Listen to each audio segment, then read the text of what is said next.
Film start होती है तो हमें दो स्कूल बसेस दिखाई जाती हैं। इन बसेस में कुछ फीमेल स्टूडेंट्स थी जो कि स्कूल ट्रिप पर जा रही थी। इन स्टूडेंट्स में से एक स्टूडेंट जिसका नाम मित्सुको था वो अपनी कॉपी पर कुछ लिख रही होती है। तभी कुछ स्टूडेंट इसका मजाक उड़ाने लगती हैं। ये उनको इग्नोर करती है। उनमें से एक स्टूडेंट इसकी कॉपी को खींचती है जिससे इसका पेन नीचे गिर जाता है। जो ही वो पेन उठाने के लिए नीचे झुकती है एक तेज हवा का झोंका आता है जो उन दोनों बसेस के साथ सभी स्टूडेंट्स को भी काट कर अपने साथ उड़ा ले जाता है। मित्सुको अब अपना पेन उठाकर ऊपर उठती है तो वो देखती है कि सभी स्टूडेंट्स कटी हुई हैं और वो अकेली ही जिंदा है। ये सब देखकर वो बहुत डर जाती है। अब वो बस से नीचे उतरती है और भाग पड़ती है। वो तेज हवा का झोंका भी इसके पीछे होता है। मित्सुको अब और भी ज्यादा तेज स्पीड में भागने लगती है। भागते हुए उसकी नजर कुछ स्टूडेंट्स पर पड़ती है। वो उन सभी स्टूडेंट्स को चिल्ला चिल्ला कर कहती है कि नीचे झुक जाओ, पर वो स्टूडेंट्स इसकी बात नहीं समझ पाती और हवा उनमें से 3 को काट कर अपने साथ ले जाती है और एक को मित्सुको बचाने में कामयाब हो जाती है। इसी दौरान कुछ लड़कियां साइकिल चलाती हुई इनके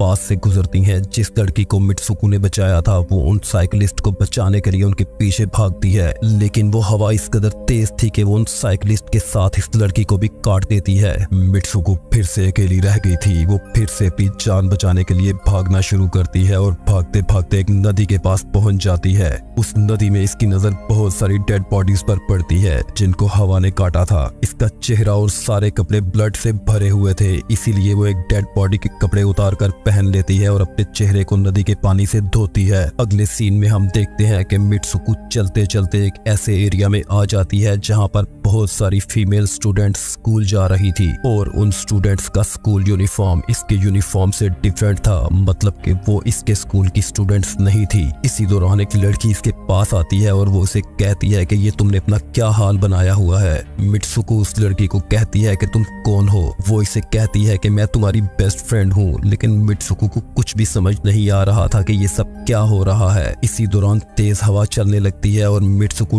डरकर भागती हुई स्कूल के अंदर आ जाती है। उसकी बेस्ट फ्रेंड उसके पास आती है और उसे कहती है कि मित्सुको तुम्हें हुआ क्या है, तुम इतनी डरी हुई क्यों हो। मित्सुको उसे बताती है कि मैंने देखा है कि एक तेज हवा का झोंका आता है जो सभी स्टूडेंट्स को काट कर अपने साथ ले जाता है। मैं नहीं जानती कि ये हकीकत है या ख्वाब या फिर मेरा वहम। ये सब सुनकर उसकी फ्रेंड उसे खिड़की के पास लेकर जाती है और उसका हाथ पकड़कर खिड़की से बाहर निकालती है और उसे कहती है कि ये देखो, ये सिर्फ एक हवा का झोंका है और कुछ भी नहीं। हर रोज ऐसे ही हवा चलती है। तुमने जरूर कोई सपना देखा है। मित्सुको अब थोड़ी रिलैक्स हो जाती है और उसे लगता है कि शायद उसने कोई डरावना ख्वाब देखा है। मित्सुको की फ्रेंड 2 और लड़कियों के साथ इसके पास आती है और आज के दिन क्लास स्किप करने का प्लान करती है। जो ही ये सभी लड़कियां क्लासरूम से बाहर आती हैं तभी इनकी टीचर आ जाती है।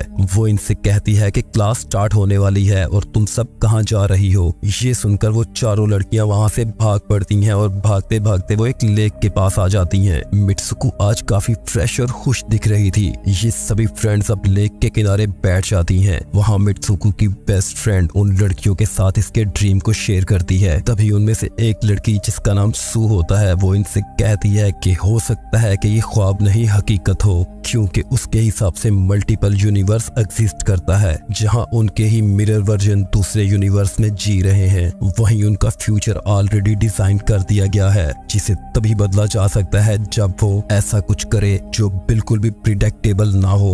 ये कहकर वो लेक में एक पत्थर फेंकती है। फिर अचानक से हमें ये दिखाया जाता है कि एक लड़की को क्रोकोडाइल खा जाता है। फिर वही फ्रेंड इनसे कहती है कि मैंने तुम लोगों से कहा था ना, जो इस दुनिया में होता है वो उस दुनिया में नहीं होता और जो उस दुनिया में हो रहा है वो इस दुनिया में नहीं हो सकता। और इस लड़की को क्रोकोडाइल ने उसी दुनिया में खाया है, जबकि इस दुनिया में ये बिल्कुल सेफ है। ये जस्ट हमारी इमेजिनेशंस हैं। वहीं पर इन लड़कियों की नजर एक बिस्तर पर पड़ती है जिस पर कुछ पिलोज भी पड़े हुए थे। अब वो सभी फ्रेंड्स उन पिलो के साथ आपस में खेलने लगती हैं। खेलते खेलते मित्सुको को अपनी फिंगर पर ब्लड दिखाई देता है, पर एंड पर वो भी एक इमेजिनेशन ही निकलता है। अब ये सभी फ्रेंड्स स्कूल वापस आ जाती हैं और अगला लेक्चर लेने के लिए क्लासरूम में आकर बैठ जाती हैं। लेक्चर के दौरान मित्सुको को जमीन के ऊपर एक पिलो दिखाई देता है। वो यूं ही पिलो उठाने के लिए नीचे झुकती है तभी उसकी टीचर पूरी क्लास पर गोलियां चलाने लगती है। वो पिलो लेकर ऊपर उठती है तो देखती है कि उसकी क्लास की सभी लड़कियों की डेथ हो चुकी है और यहाँ एक बार फिर से उसकी जान बच गई थी जैसा कि उसने ख्वाब में देखा था। अब हम देखते हैं कि मित्सुको की टीचर मशीन गन लेकर इसके पास आती है और इसे कहती है कि तुम्हारी हिम्मत कैसी हुई क्लास स्किप करने की, मैं तुम्हें भी जान से मार दूंगी। तभी इसकी दोनों फ्रेंड्स वहां पर आ जाती हैं और इसे लेकर वहां से भागने लगती हैं। तभी एक दूसरी टीचर आती है, उसके हाथ में भी गन थी, वो इसकी उन दोनों फ्रेंड्स को मार देती है। मित्सुको के साथ ही बच जाने वाली सभी स्टूडेंट्स बाहर भागने लगती हैं। उनकी टीचर्स मुसलसल उन पर फायरिंग कर रही थी। इसी दौरान बच जाने वाली स्टूडेंट्स को तेज हवा का झोंका आता है और उन्हें काट कर 2 हिस्सों में डिवाइड कर देता है। मित्सुको एक बार फिर से अकेली रह गई थी। वो वहां से भागती हुई एक सिटी में आती है। वहां पर काफी भीड़ थी। वो पुलिस स्टेशन आकर एक फीमेल पुलिस ऑफिसर को सारी सिचुएशन बताती है। पुलिस ऑफिसर ये सब सुनकर उसे कहती है कि तुमने ड्रेस तो स्टूडेंट्स वाला नहीं पहना हुआ, और वो इसे एक मिरर दिखाती है जिसमें वो बिल्कुल चेंज दिख रही थी। अब हम देखते हैं कि मित्सुको की शादी हो रही होती है और वही पुलिस ऑफिसर उसे अपने साथ गाड़ी में ले जा रही थी और वहां पर सभी लोग इसे शादी की मुबारक दे रहे थे। वो सभी लोग काफी ओवर एक्साइटेड दिख रहे थे। अब वो ड्रेसिंग रूम में जाती है जहां वो अपनी बेस्ट फ्रेंड को देखती है। वो उससे कहती है कि ये सब कुछ क्या हो रहा है। वो उसे कहती है कि खामोश रहो, मैं तुम्हें बाद में बताऊंगी क्योंकि हम दोनों किसी के कंट्रोल में हैं। अब उसकी बेस्ट फ्रेंड उसे वेडिंग ड्रेस पहनाती है और उसे बाहर जाने का बोलती है। मित्सुको जैसे ही अपनी वेडिंग सेरेमनी के लिए आगे बढ़ती है तो वहां पर मौजूद सभी लड़कियां उसका मजाक उड़ाने लगती हैं। ये देखकर मित्सुको की बेस्ट फ्रेंड बाहर आकर एक एक करके उन सभी लड़कियों को मारने लगती है। जो ही मित्सुको आगे बढ़ती है तो उसके ग्रूम की जगह पर एक बॉक्स पड़ा होता है। जो ही वो बॉक्स खुलता है तो उसमें से एक भयानक पिग बाहर आता है। ये देखकर मित्सुको डर जाती है और एक टूटी हुई कांच की बोतल से उसके ऊपर अटैक करती है। इसके बाद मित्सुको और उसकी फ्रेंड चर्च से बाहर आ जाती हैं। मित्सुको अपनी फ्रेंड को छोड़कर दूसरी तरफ भाग पड़ती है। भागते भागते वो खुद को मिरर में देखती है तो फिर से एक चेंज लड़की बन चुकी थी। इसी दौरान इसके पास कुछ और लड़कियां आती हैं जो इसे डिफरेंट नाम से बुलाती हैं। वो इसे कहती हैं कि तुम तो बहुत अच्छी रनर हो, तुम हमसे रेस क्यों नहीं कर रही। मित्सुको अब इन लड़कियों के साथ रेस में भागना शुरू करती है।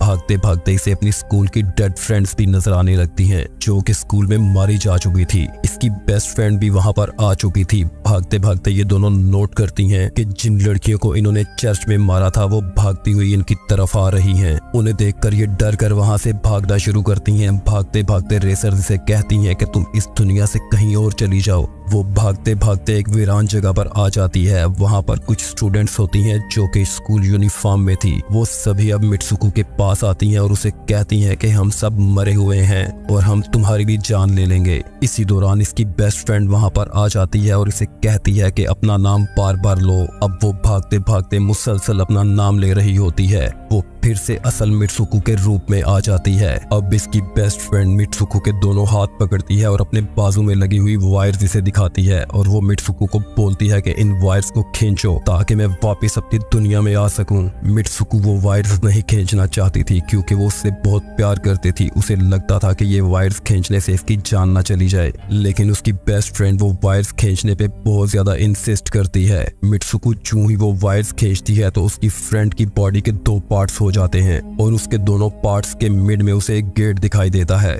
उस गेट से बाहर आकर वो एक ऐसी दुनिया में आ जाती है जहां पर बहुत ज्यादा उसकी पिक्चर्स लगी हुई हैं और उन पिक्चर्स को बहुत सारे लड़के देख रहे हैं। तभी एक लड़का इसके पास आता है और कहता है कि तुम फ्यूचर में हो। ये सुनकर वो बेहोश हो जाती है।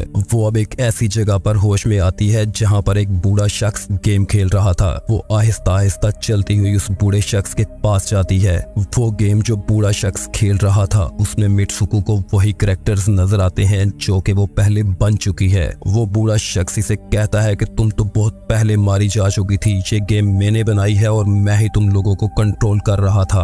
वो इसे कहता है कि तुम्हारे मरने के बाद मैंने तुम्हारा डीएनए लिया और तुम्हें फिर से बनाया। अब वो बूढ़ा शख्स इसे जवान दिखने लगता है। वो एक बेड पर होता है और इसे बेड पर आने का इशारा करता है और इसे कहता है कि यही तुम्हारी डेस्टिनी है। मित्सुको बेड पर उसके पास जाकर लेट जाती है। वो काफी शॉक्ड होती है। तभी उसे अपनी फ्रेंड की बात याद आती है कि वो अपना फ्यूचर तभी बदल सकती है जब वो कुछ अनएक्सपेक्टेड करेगी। इसके बाद मित्सुको उस आदमी का गला दबाकर उसे जान से मार देती है। इसके बाद वो गुस्से से चलाती हुई बूढ़े शख्स की तरफ जाती है। वो उसे कहती है कि बहुत खेल लिया तुमने हमसे।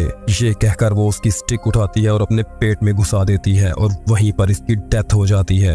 ये सब देखकर वो बूढ़ा शख्स रोने लगता है। मित्सुको ने अपनी डेस्टिनी चेंज कर ली थी। गेम की दुनिया में वो मर चुकी थी, लेकिन अपनी रियल लाइफ में वो अब भी जिंदा थी। रियल लाइफ में हम उसे देखते हैं कि वो एक बहुत ही खूबसूरत बर्फ के पहाड़ पर लेटी हुई है। यहाँ इसकी जिंदगी बिल्कुल सिक्योर और पुरसुकून है।